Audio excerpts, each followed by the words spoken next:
Baik, teman-teman sekalian, kita turunkan amalan Rasulullah sallallahu alaihi wasallam pasca salat, apa yang beliau kerjakan, lalu kita jawab terkait dengan apa yang teman kita tanyakan. Pertama, seperti tadi kita uraikan dalam menjawab pertanyaan kawan kita yang pertama, amalan Nabi sallallahu alaihi wasallam pasca salat adalah sesuai dengan ketentuan Al-Qur'an di surah keempat An-Nisa ayat 103, kan?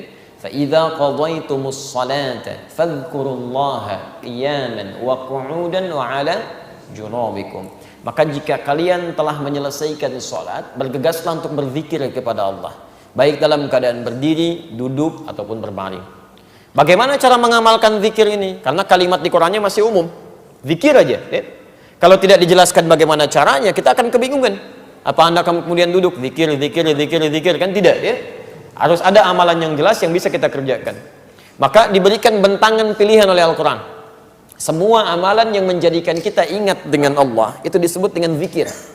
Saya ulang, semua amalan yang menjadikan kita ingat dengan Allah, tersambung dengan Allah, disebut dengan apa?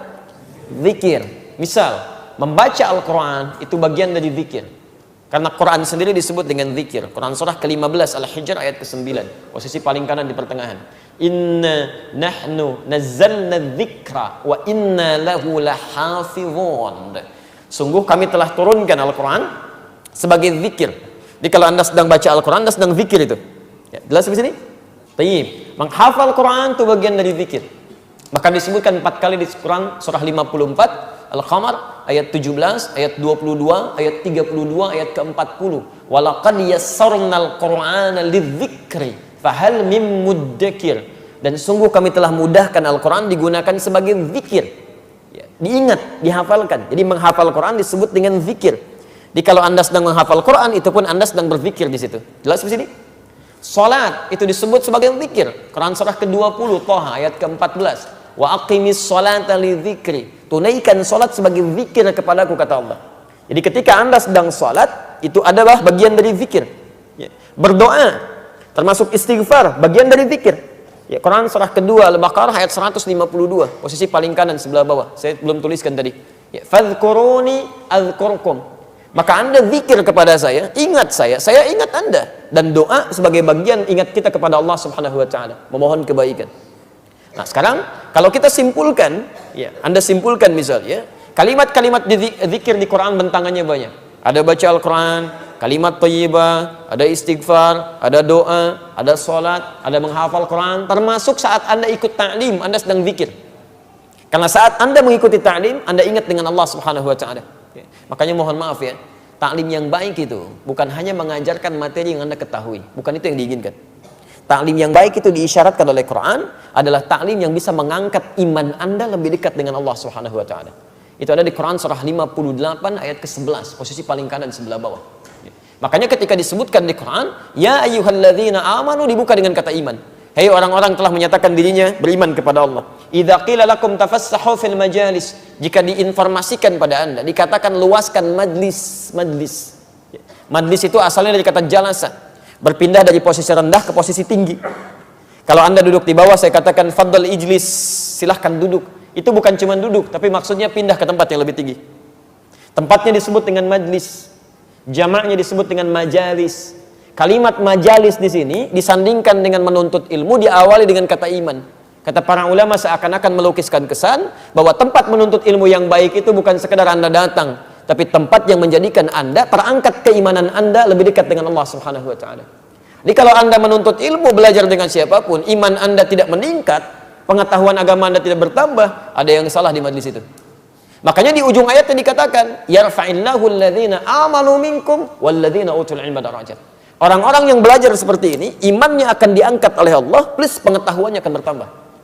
Silakan antum cek. Kalau antum masuk ke majlis ilmu yang seperti ini, pengetahuan Anda pasti nambah. Salat Anda bukan cuma sekedar bertakbir, tapi paham kenapa saya mesti bertakbir, bagaimana cara saya bertakbir, apa bacaan yang saya bacakan. Kemudian Anda menjadi lebih dekat dengan Allah. Sebelumnya cuma sholat fardu, sekarang pengennya di masjid. Sebelumnya fokusnya yang berjamaah fardu saja, sekarang kehilangan sunnah, sudah nggak nyaman. Dulu ketinggalan fardu Anda biasa-biasa saja, sekarang ketinggalan sholat sunnah, sudah nggak enak Anda. Itu ta'lim yang bagus. Itu yang disebut dengan zikir.